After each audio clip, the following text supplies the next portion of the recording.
Paradise.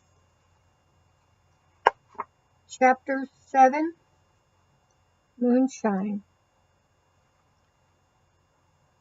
Peta invited Anne for a movie night, and Anne declined without any explanation.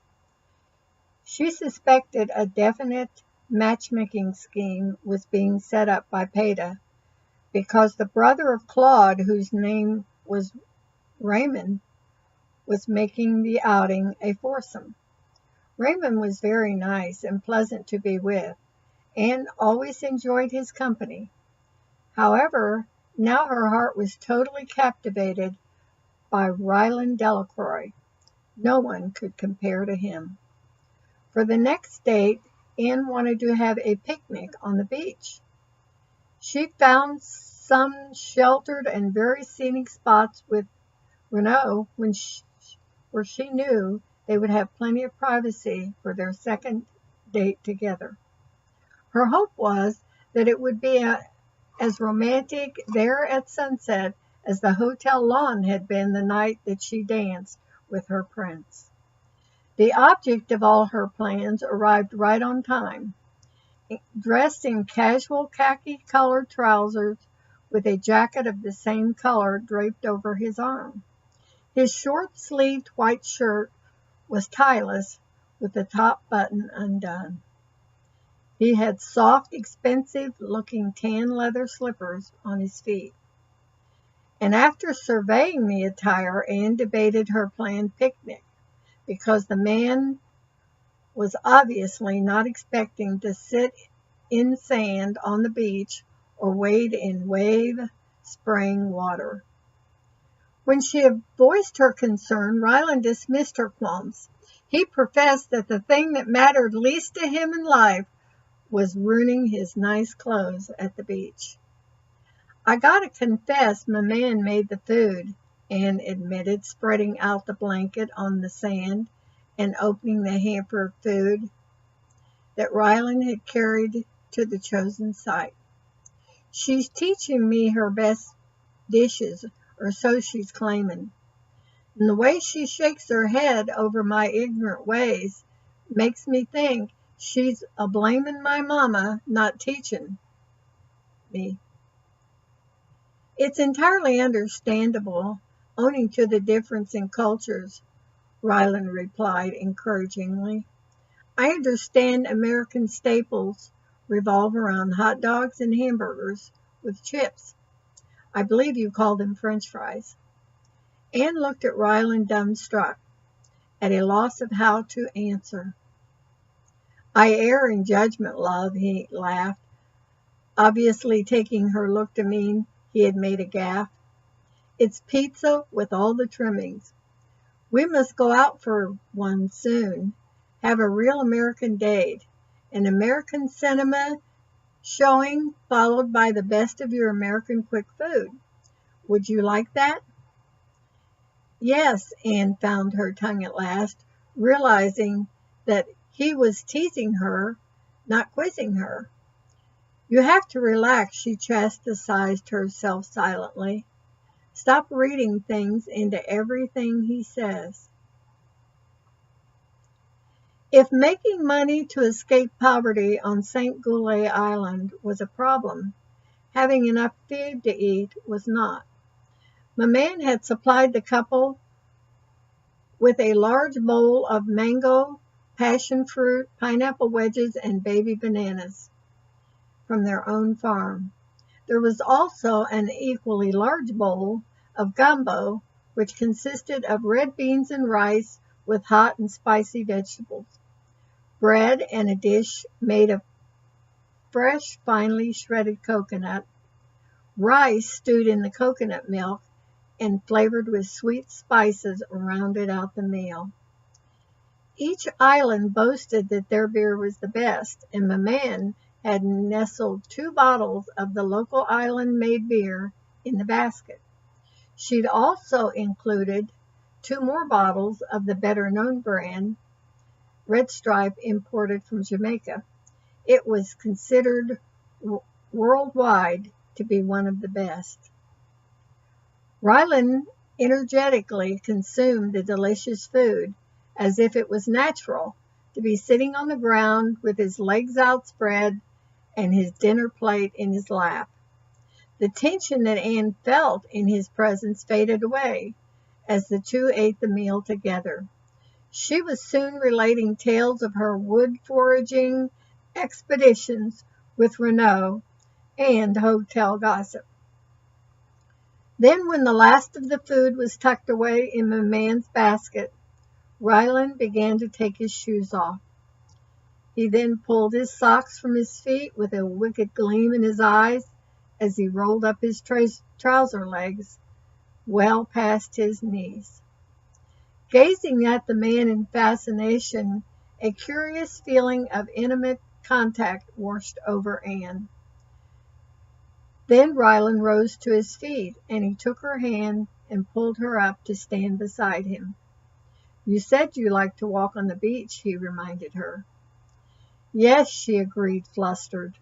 The feel of his hand in hers was making her heart flutter dangerously. "Let's go walk off all that food we ate," he prompted, stepping away from her briskly, his hand still gripping hers. The two spent the next hours strolling along the shoreline, laughing and getting very wet, as the sun set in a breathtaking array of golden red colors to amethyst hues. Sitting on the wet sand, Anne buried her legs in the cool grains, because it was impossible to get any wetter or any grittier. Ryland watched her in silence, and when she began to give his feet the same treatment, he covered her hands with sand, and then he began to uncover her, brushing the clinging sand from her skin. "This has been delightful, Anne. I needed this," he whispered in her ear beguilingly. "As a matter of fact, you are delightful. I don't think I have met anyone quite like you, love. Are you sure you're not one of those moon fairies that come out at night? I think you have bewitched me." Anne dropped her head, blushing in confusion. He lifted her chin to look into her eyes. His eyes were full of laughter and something she could not read, try as hard as she might. "It's getting quite cool with the sun gone. Come, let's walk and warm you up," Ryland said, when the intensity of the moment became acute. With the suggestion, the mood changed, and Anne was relieved. She could not have taken much more of his amorous talk. Ryland was the bewitching one here, she thought, and she was beginning to be quite certain that this handsome and sophisticated man could easily sweep her off her feet. "Remember the first night saying that islanders don't socialize with people like you all?" Anne ventured, as the two continued walking along the shore again, hand in hand. "People like me all," Ryland mimicked, rubbing Anne's nose playfully. "You know what I mean," she grinned, swatting at his hand. Paida had teased her enough times over her grandma that she didn't take offense at the inference anymore. "Yes," he pretended to get serious with her. "What's your point?" "Well, my man was telling me that Papa's father was a landowner, like y'all's family, and that's how he owns the farm. He was a white man, and he married a native lady. Did you know that?" Anne asked. "I know the Cheval family and their holdings. I wasn't aware your papa was one of them," Ryland answered. "Not even if he had the name?" she responded in surprise. "It's an old family like mine. Many here carry the old world names," he replied. "Well, ain't they related? Why's there so much prejudice anyway?" Anne persisted. "Darling girl," Ryland laughed, "think about it. It is like your own South before the war between your states. Children get born under not so respectable conditions, He stopped and studied her outraged face and added soothingly, "And many of the servants took the names of their masters, you understand. Papa's mamma was married to this rich landowner. My man would know," Anne insisted peevishly. "It is possible," Ryland capitulated. "Do you want me to look into it for you?" "No, I just remembered y'all said it wasn't done, and it surprises me, is all," Anne declined. "The island was different in the days of my grandfather. It was owned and ruled by the monarchy still. Some of the landowners with grants and holdings had separate lives at home. Here they had—" He stopped, choosing his words carefully. "Other families." "That's not legal," she argued hotly, "is it?" Well, actually, he was being noticeably evasive. "It was done." Ryland pursed his lips pensively, and Anne had the feeling that he wanted to end the conversation. "Well," she asserted aggressively, determined that was not going to be the last word on the subject, "I'd never share a husband, no matter how rich he was. Not in a million years." "I can't imagine you ever having to, love," he whispered enticingly into her ear. The man certainly knew how to take the heat from her temper, and he ended the subject, she thought. The night was all that the love-struck woman had hoped for, right up to the parting at the door. Ryland informed Anne that he was leaving early in the week for a series of meetings in Tokyo with some investors, and he promised she would hear from him when he returned. It was enough of a promise to give Anne all kinds of wild hope and keep her in the throes of romantic bliss. Nevertheless, in the following days, she was not so sure. One minute she was confident that Ryland liked her enough to call her, and the following day just as certain that he probably did not. The indecision did not stop her from spinning crazy, impossible dreams. Over and over, Anne thought of all the reasons why a man like Ryland Delacroix could not possibly be attracted to a plain, ordinary woman like herself. It was like shredding daisies. He loves me not. The chant, another unconnected memory from the past, ran through Anne's head in unexpected clarity. Then, after she was confident that Ryland had only made the promise out of politeness, he called.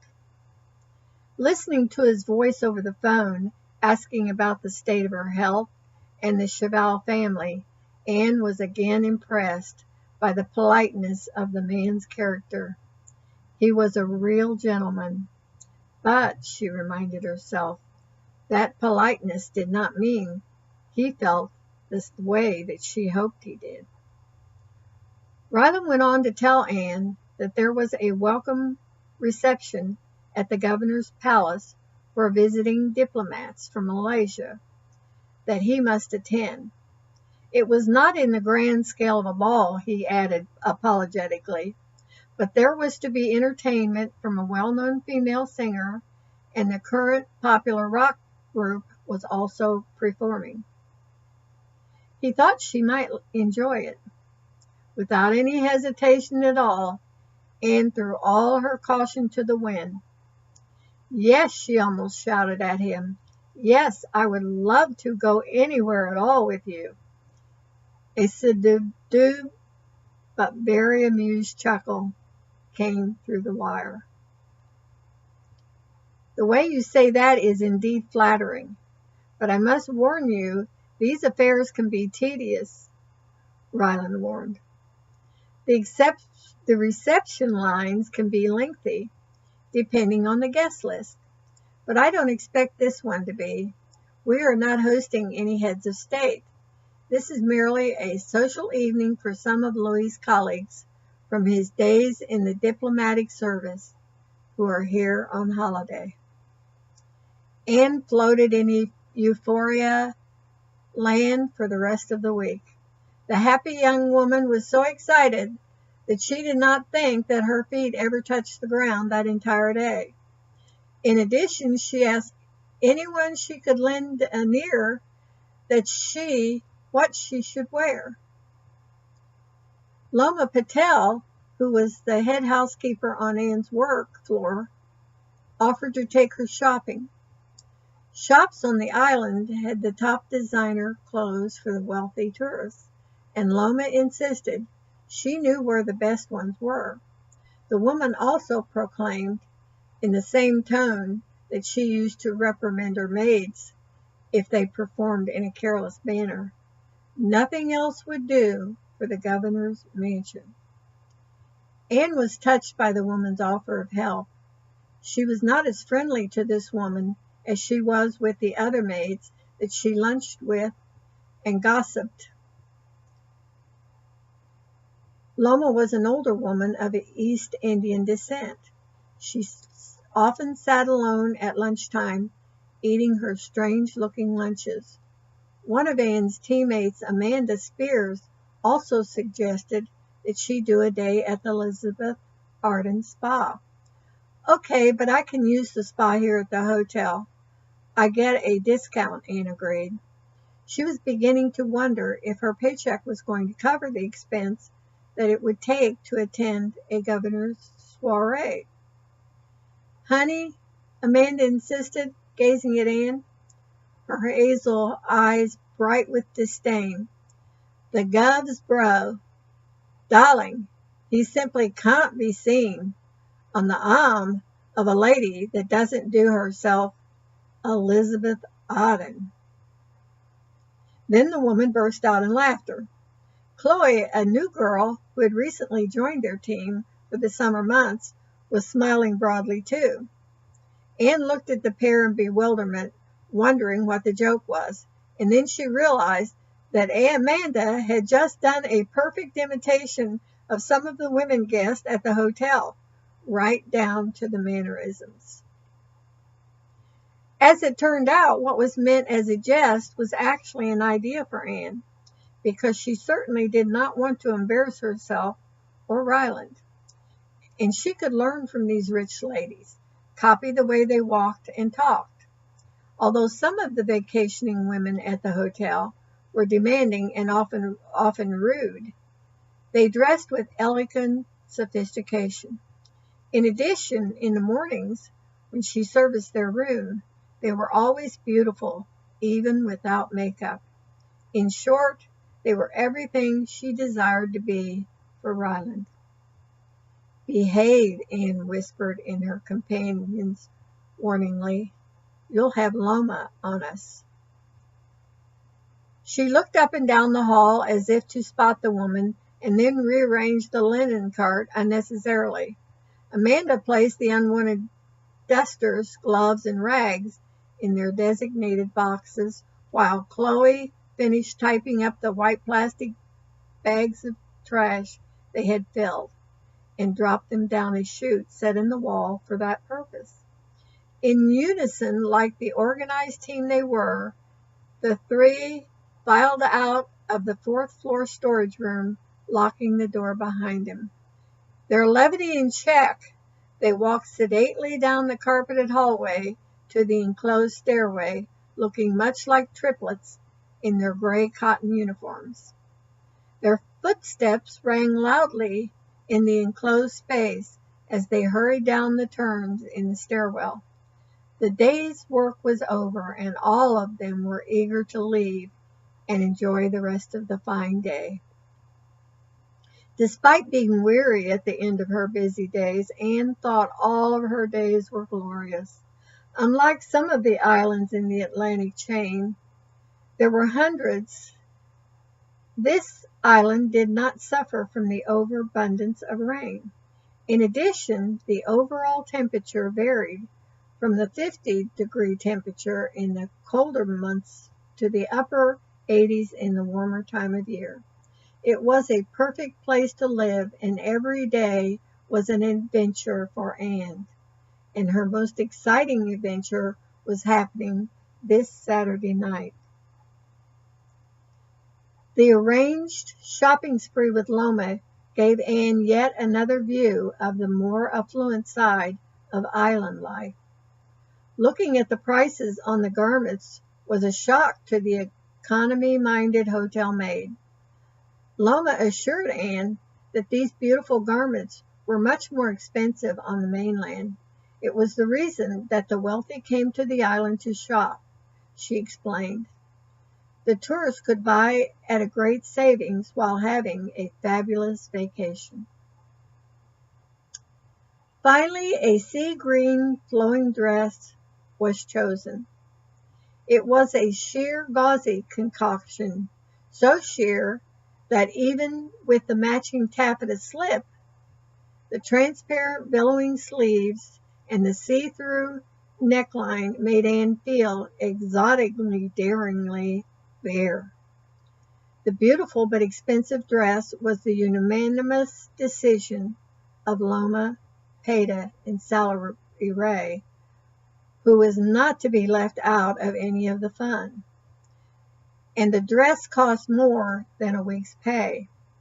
Nevertheless, Anne endeavored to console herself with the fact that it was more affordable than some of the others that she had considered buying.